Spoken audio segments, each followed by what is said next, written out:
verses 4. Let me read it for you. Verse 41 says, "And Elijah said unto Ahab," Ahab is the king, "Get thee up, eat and drink, for there is the sound of abundance of rain." Here's Elijah telling the king that it's going to rain. They had been looking for rain for 3.5 years. Wasn't no rain because Elijah had prophesied that there would be no rain nor dew until he said so. The Lord had honored Elijah's request, and everything is brown. The cattle are dying. There's drought. There's no dew, no nothing. It's dry.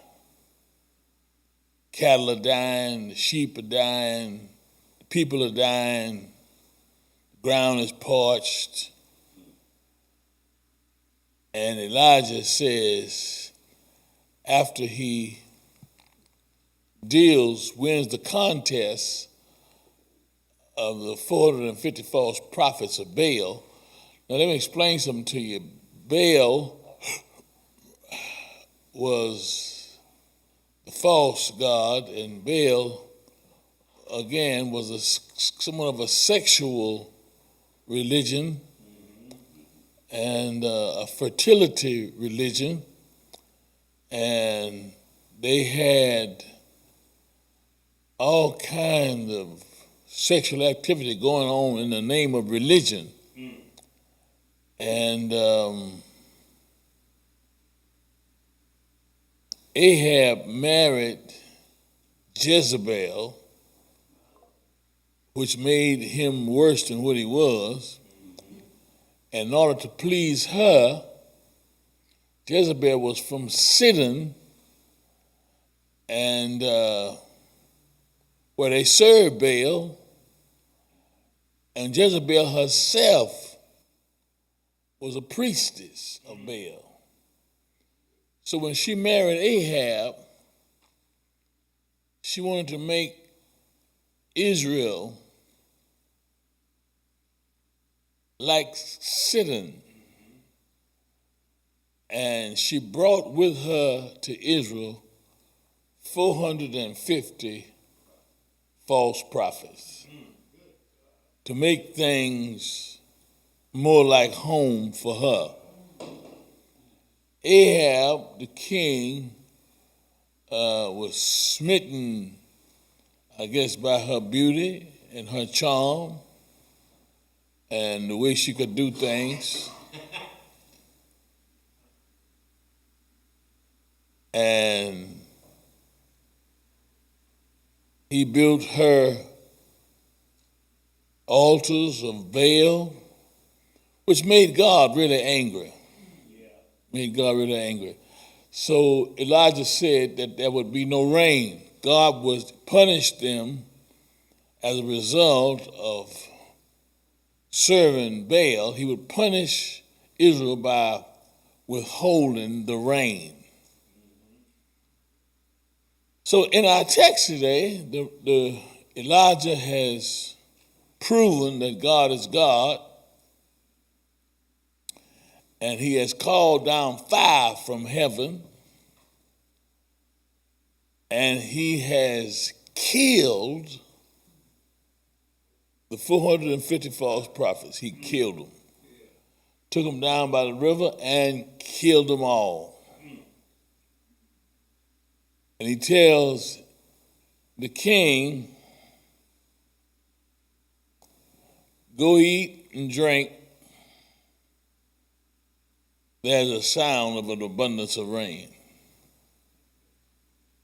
Now keep in mind,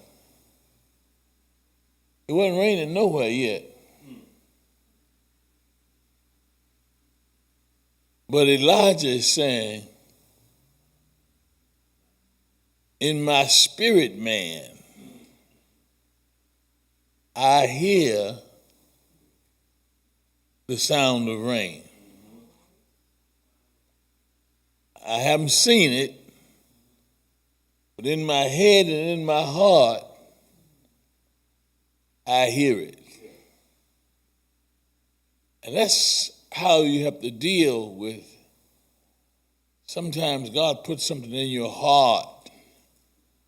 You know it's there. You can't explain it, but it's there. So he tells Ahab, the king, go eat and drink. You better hurry up because rain is coming. Verse 42, so Ahab went up to eat and to drink, and Elijah went to the top of Mount Carmel. Sends the king to eat and drink, but Elijah, the prophet, goes to the top of the mountain. And he's going up there to pray. Now notice the Bible says this, while the king is eating and drinking, Elijah's up on Mount Carmel interceding for the people, and he cast himself down upon the earth and put his face between his knees. Again, you got to ask yourself the question, why is he so earnestly in prayer?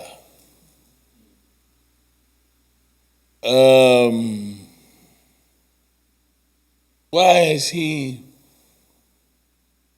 got his face between his knees? He didn't have his face between his knees when it came to the 450 false prophets.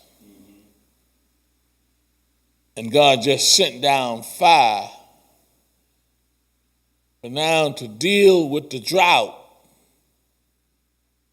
the rain, he puts his head between his knees. And he puts his head between his knees because he's listening for God. And God oftentimes takes you away. Now, this is the same Elijah God had used to separate him by the brook.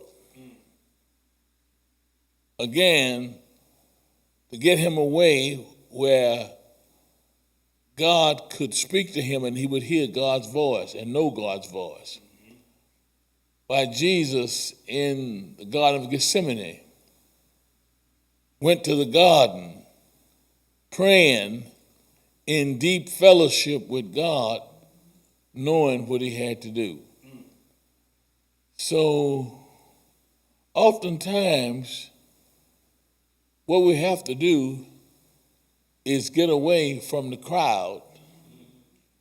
And as I said once before, the way they train FBI agents to know counterfeit money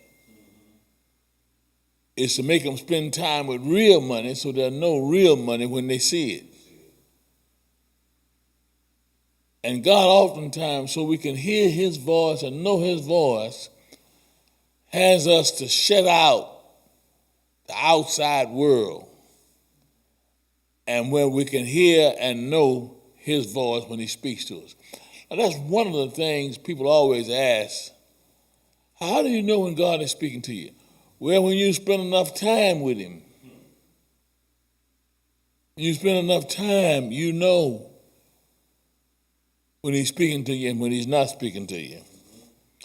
So he got his face between his knees, and he said to his servant, verse 43, go up now, look toward the sea. Let's go up higher on the mountain and look toward the sea. And he went up, verse 43, and looked and said, there's nothing.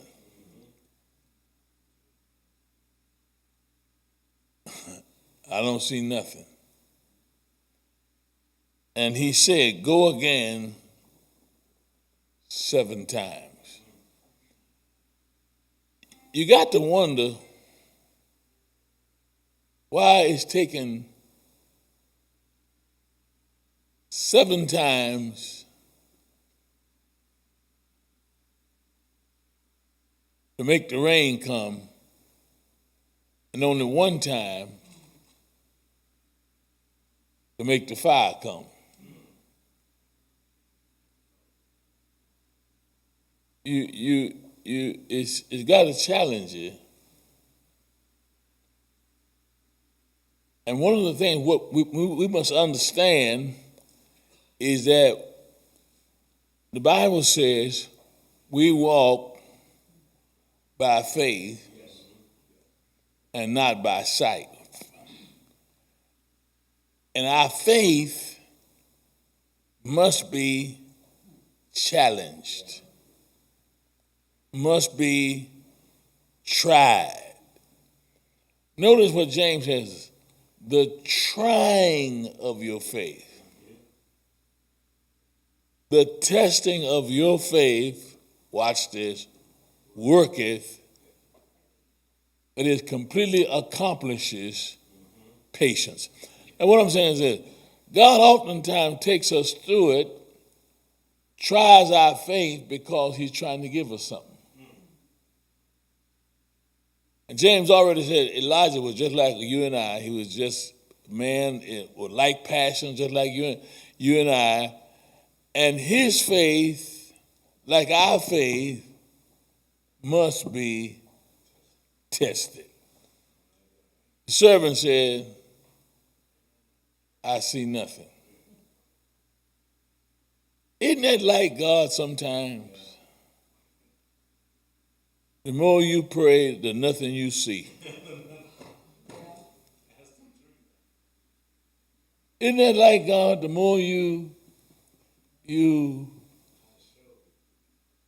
asking him, preachers praying and preaching, and on Sunday they don't see nobody.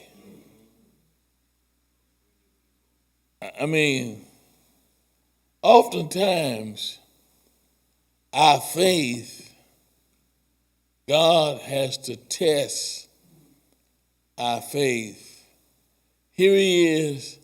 It seemed like I feel pretty good, and God knows how we feel.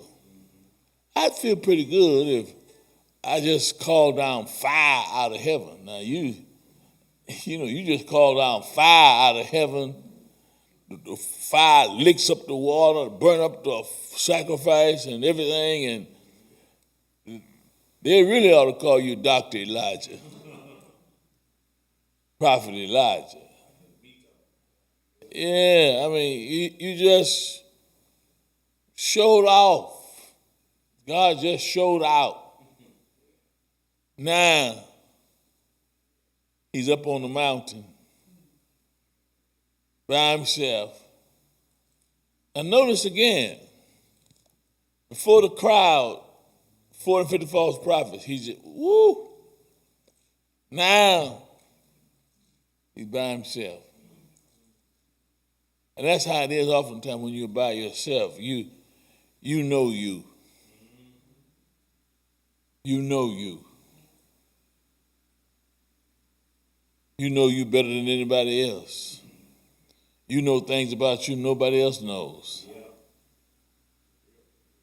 And Elijah's here up on the mountain by himself. And the servant says, goes up and look and says, and Elijah's up there praying, and notice he's praying with his head between his knees. And he says, the servant says, I see nothing. Praying for you get better. Trying to see if there's a difference in the x-ray. and you say, I see nothing. Praying the cancer would go away, but I see no change. Have you ever been to that point where you see no change? Now keep in mind, he's heard the abundance of rain in his heart. He doesn't hear it physically. He hears it, as the old folks say, in his mind's eye. In the spirit man. He hears not just rain, but an abundance of rain. But he sees nothing. You know what it's almost like? It's like Joseph in his dreams. Joseph told his mom and dad, I saw the moon and the stars, but I saw y'all. And his mom and dad, you saw us bowing down before you. Boy, get out of here.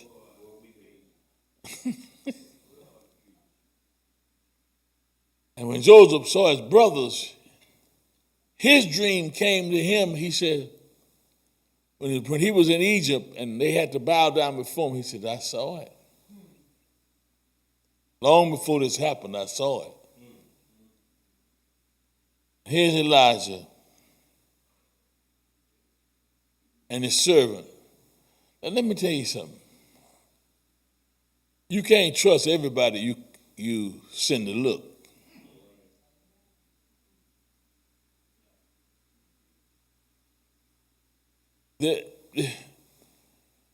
Elijah had a revelation. The servant only had information.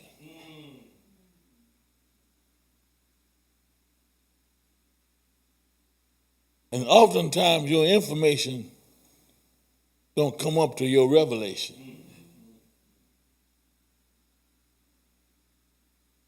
I see nothing. Now, that's enough to make you quit praying. All right, let me stop. And you don't see nothing? How many times have you looked for God to come to you and he said, I see nothing. Ain't nothing changed. Did they get the job? No, they gave it to somebody else.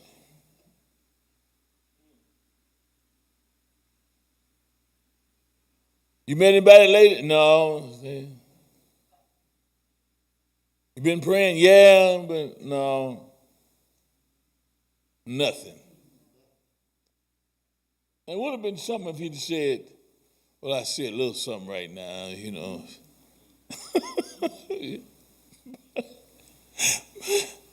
But the servant says, I ain't got no revelation. I ain't got nothing I hear. I don't hear nothing. I don't hear nothing. I don't operate like that. I'm looking to see something.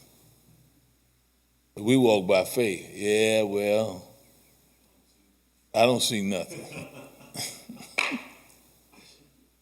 Nothing. The prophet has the nerve to say, go up 7 times. Now, you know, I'm going to go up and down this mountain to the top of the mountain again, look toward the sea. Can you imagine the second time he come back down, huffing and puffing? Okay, what you see? Nothing. Go back again. You want me to climb up the mountain again? Yeah. Come back down, huffing and puffing. What you see? Nothing.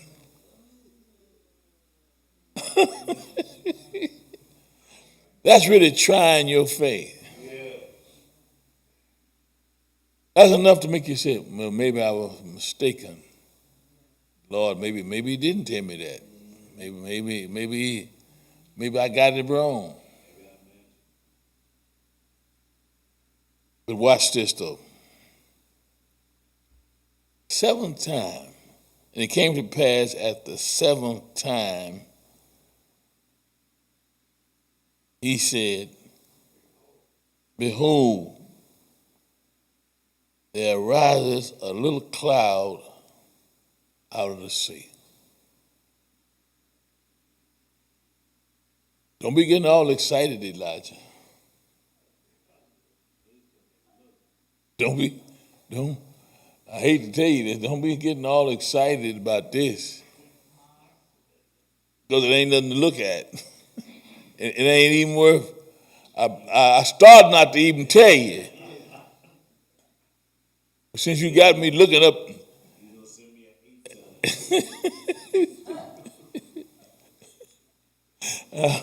I barely could see it.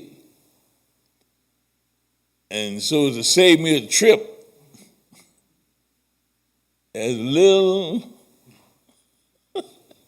I saw a little bit.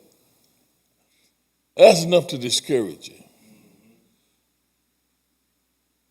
And Elijah's praying with his head with his knees. And he raising up. What you see? Nothing. What you see?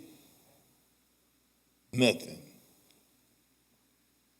What you see? Nothing. I done told you I see nothing. What you see? Nothing.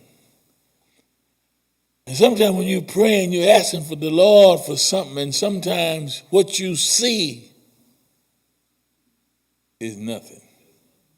And then sometimes it's such a little bit. You asking the Lord for $100 and somebody give you $1.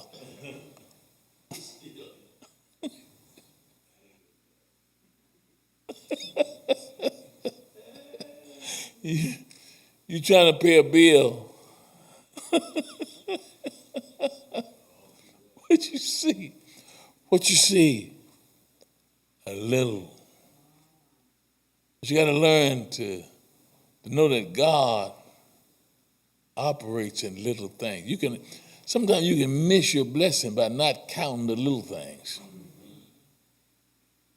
Disciples almost messed up the biggest miracle that Jesus ever did, and it's in all four gospels. The only one that's in all four gospels, feeding of the 5,000. And what the disciples said, you ain't got enough.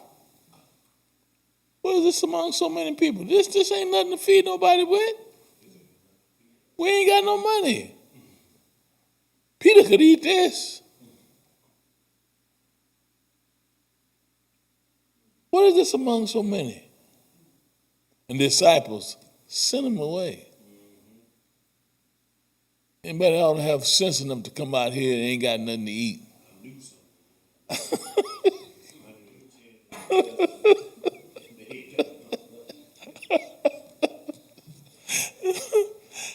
Send them away. A little bit. God has always been able to take a little bit, do something with it. You got to be careful not to look down on the smallness of what you see. Now I want you to notice. Now, notice the sequence here. He said, behold, there arises, and he must have saw this. Listen to the language. There arises a little cloud out of the sea, like a man's hand. What's the secret? And he said, go up. Tell Ahab, prepare the chariot and get down that the rain don't stop you. And it came to pass in the meanwhile, the heaven was black with clouds and wind, and there arose a great rain. Now listen to this. What made him go see it? Two things you got to look at. As soon as he saw the little cloud, now I got a scope on why he, got to ask yourself the question, why does this little cloud gets him all excited, run down, tell the king, this little cloud? First of all, again, he says it's the size of man's hand. Now, I think there's a answer here. In the Hebrew, there's two words for hand.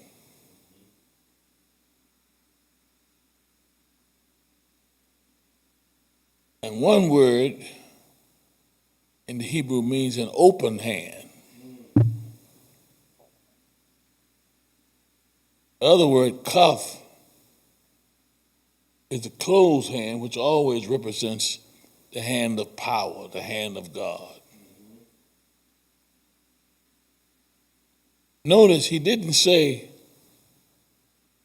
the word, it's an open hand. He used the word kaf, which represents the hand of God. It ain't much, but I see the hand of God. I see the hand of God in this. I see God going to work in this. I see God at work. Watch him.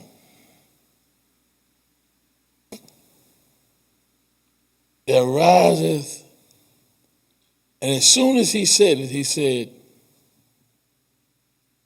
prepare the chariot. Two things I want to say. Two things.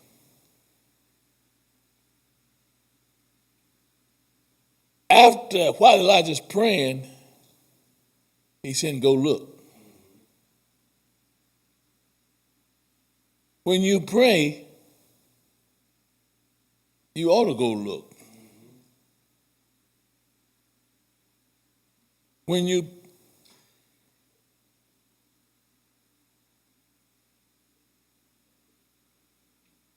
pray, you ought to go look. There ought to be some participation. When you pray, you ask the Lord for something, you ought to look for it. And here's Elijah looking for it at least 7 times. But again, as soon as he saw this little bit, he immediately sends him down to talk to Ahab. And immediately the atmosphere shifts. It's a sunshiny day. There's not a cloud in the sky. But as soon as he saw the little cloud arising, now watch this. The clouds got dark. The atmosphere changed. And you ought to expect the atmosphere to change when you pray. You need to expect that the atmosphere changed. The heaven was black with clouds, wind, and there was a great rain. And Ahab rode and went to Jezreel. And keep in mind, watch this, the prophet had told King, I hear a great rain, an abundance of rain. Hadn't heard nothing yet. They're down in the spirit.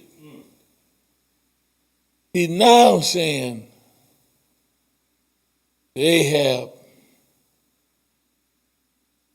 going on back home now. You better hurry up because it's going to rain and it's going to mess up the roads. You ain't going to be able to travel Get on, move now. And he rode to Jezreel. That's 18 miles. But now notice this. Here is a kicker. And the hand of the Lord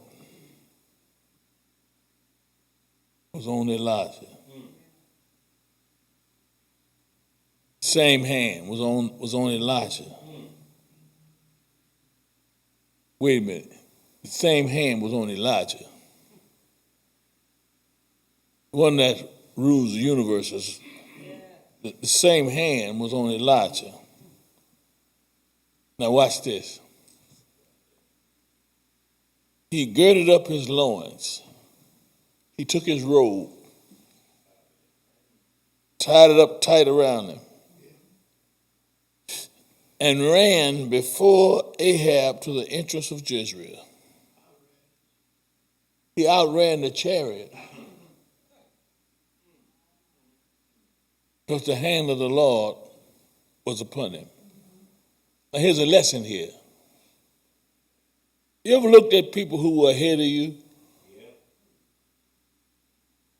You ever looked at people who had more equipment than you? Ahab had the chariots and horses. He's supposed to outrun him with the chariot and the horses.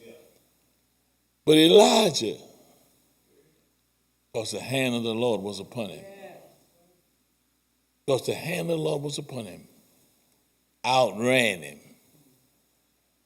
I think the Lord was saying to you and I, doesn't matter how late in life you start. Doesn't matter how long people are ahead of you. Doesn't matter.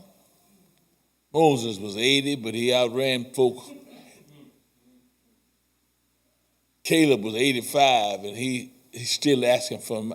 It doesn't matter when the hand of the Lord is upon you.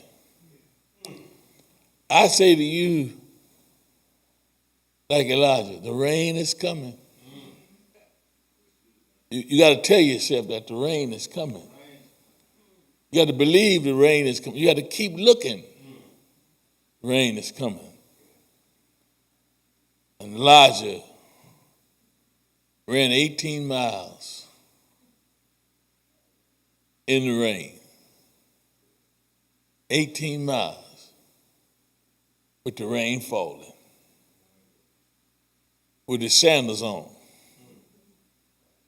No chariots, no horses, no nothing but the hand of God. I'd rather have the hand of God than chariots and horses. I'd rather have the hand of God on me than to have the computers working. I'd rather have the hand of God on me. I'd rather have the hand of God. I'm through.